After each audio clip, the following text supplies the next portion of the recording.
In 2003, the Stretch Glass Society contracted with the Fenton Art Glass Company of Williamstown, West Virginia, to produce a 3-footed bowl in Topaz Opalescent glass. A typical 4-hour production shift begins by warming in the molds. Molten glass is dropped into the mold and pressed. These initial pieces are usually thrown away until the molds reach a proper temperature. At that time, the pressed glass pieces are carried over to the finishing area.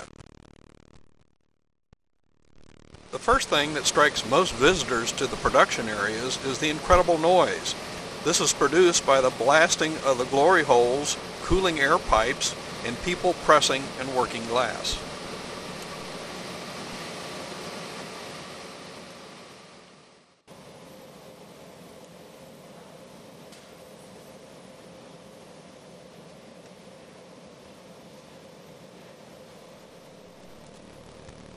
In 2003, we had not actually decided on the final shape for the club piece, so several forms were made. We eventually decided on a 6-crimped form.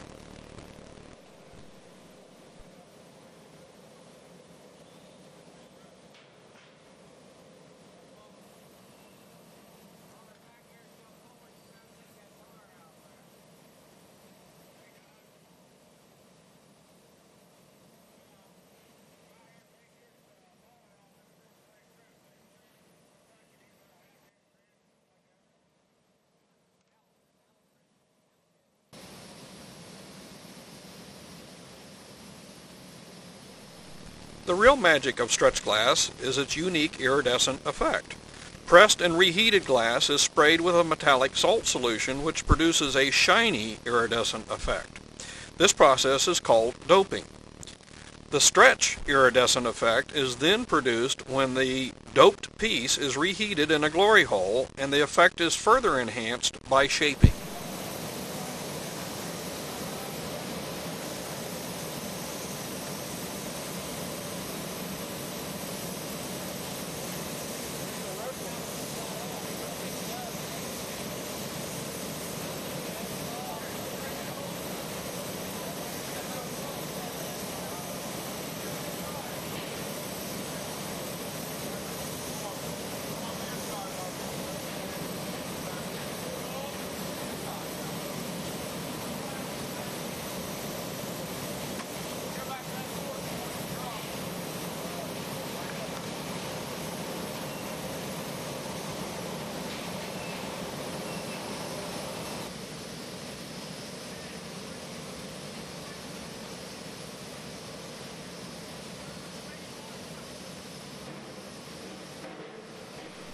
So let's review from the beginning to the end the making of an iridescent stretch glass piece.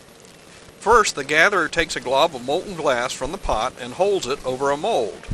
Once the correct amount of glass has flowed into the mold, the presser cuts the glass off. This produces a cut-off tail, which is commonly referred to as a straw mark by glass collectors. The mold is then placed under the plunger, and the presser pulls a lever that presses the plunger into the mold. This forces the molten glass into all areas of the mold.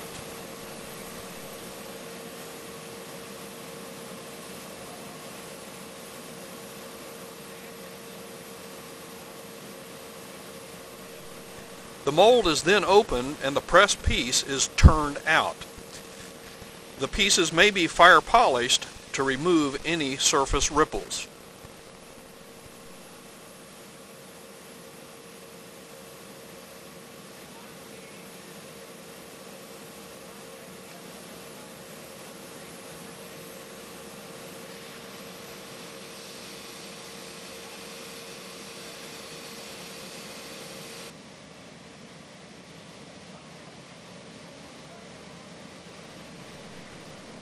The pressed and fire polished piece is then taken over to the finishing area where it is placed into a snap.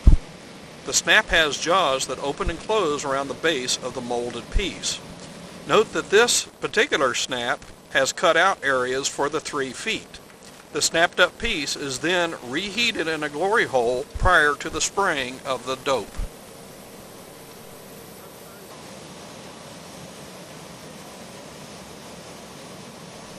In order to achieve the iridescence we wanted, two different formulations of dope were sprayed. After reheating to produce the stretch effect, the pieces were flared and crimped to the final form.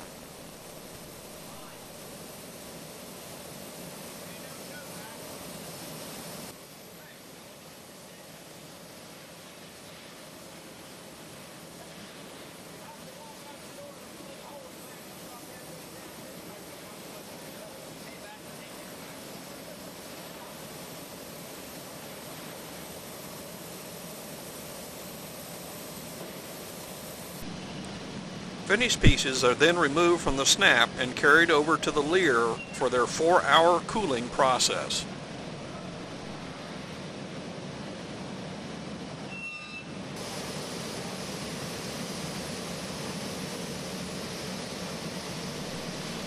While most of the finishers were involved in making the crimped club piece, Frank Fenton was working with one of the top finishers to make whimsies. This particular whimsy is called 3 Corners Up.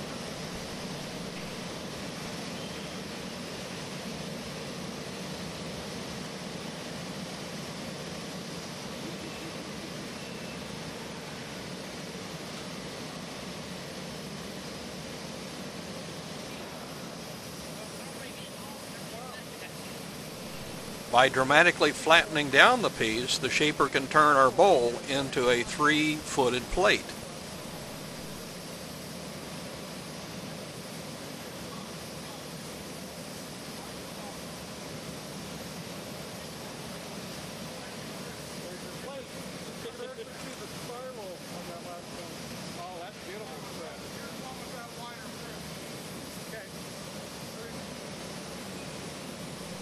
In order to make a spittoon shape, the finisher uses a pair of metal calipers.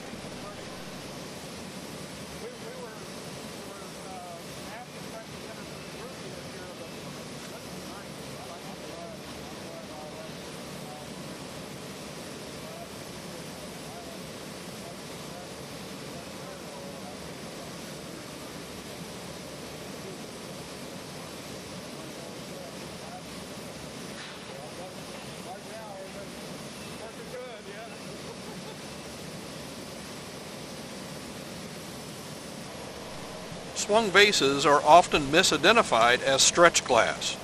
As you can see here, the vases are called swung because the finisher swings the snap around like a baton.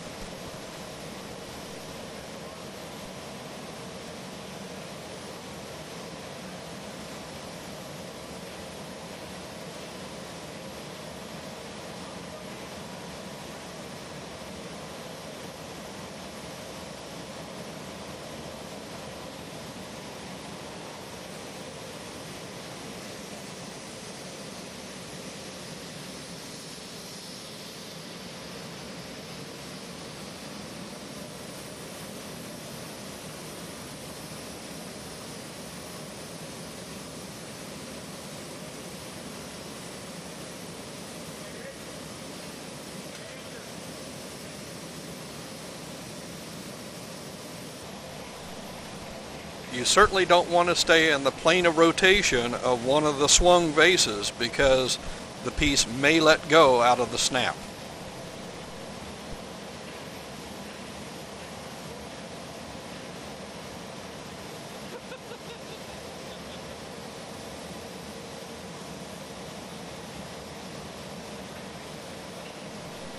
Notice how this piece is being rotated before it is swung. This opens up the piece to form what is called a handkerchief top. Whoops, this one didn't make it.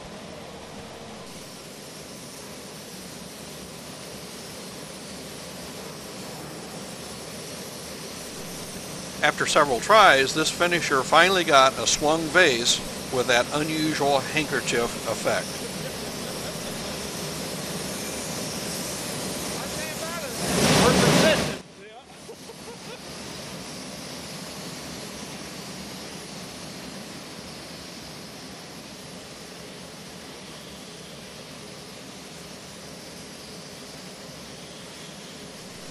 To produce the Jack in the Pulpit, or JIP effect, The handler pulls up one side and then folds down the opposite side.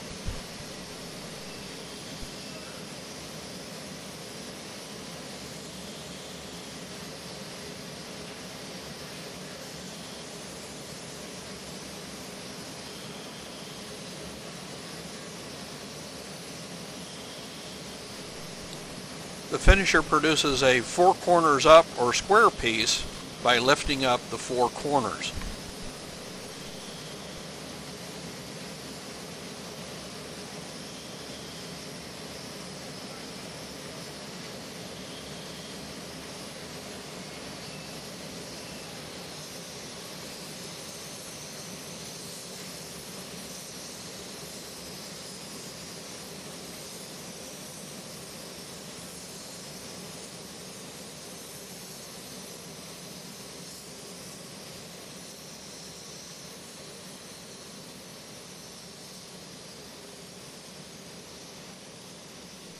Production of handle pieces, such as a glass basket, require careful coordination between the finisher and another person who has to get the glass that will form the handle shaped and properly heated.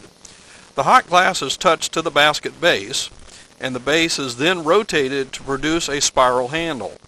Notice that the finisher cuts the glass and presses it into the basket base. His snips have a unique pattern in the base that will identify this basket as being finished by him.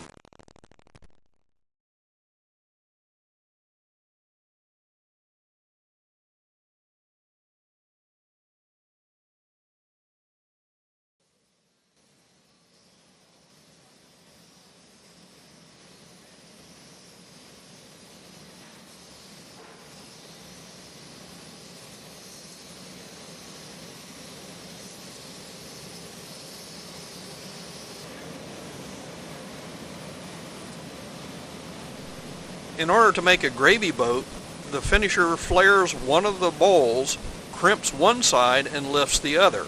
He then applies a handle.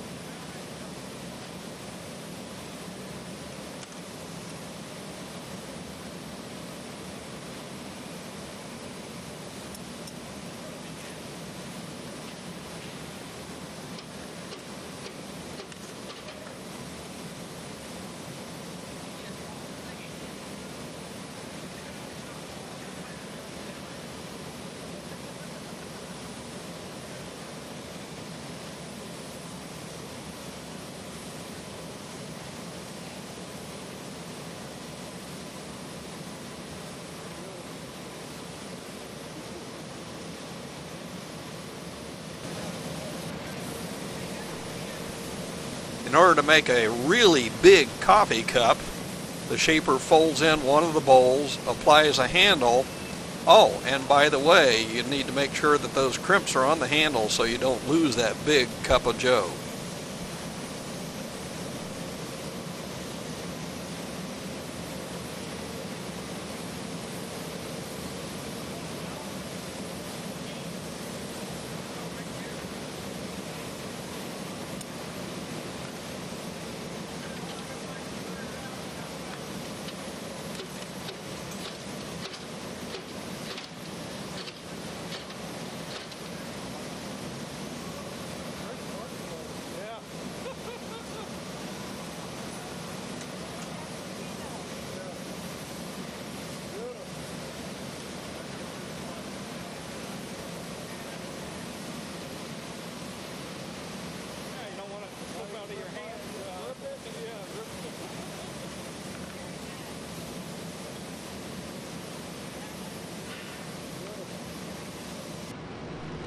After the pieces have been annealed in the leer, an inspector carefully takes a look at each piece, making sure that they meet our specifications.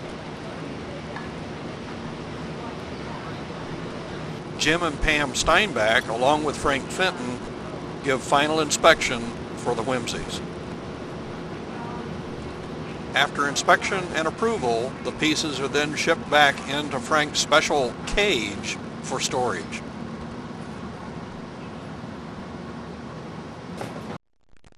The Stretch Glass Society wishes to thank Frank Fenton and the numerous factory workers for their efforts in making the 2003 Stretch Glass Society Topaz Opalescent 3-footed bowls and whimsies.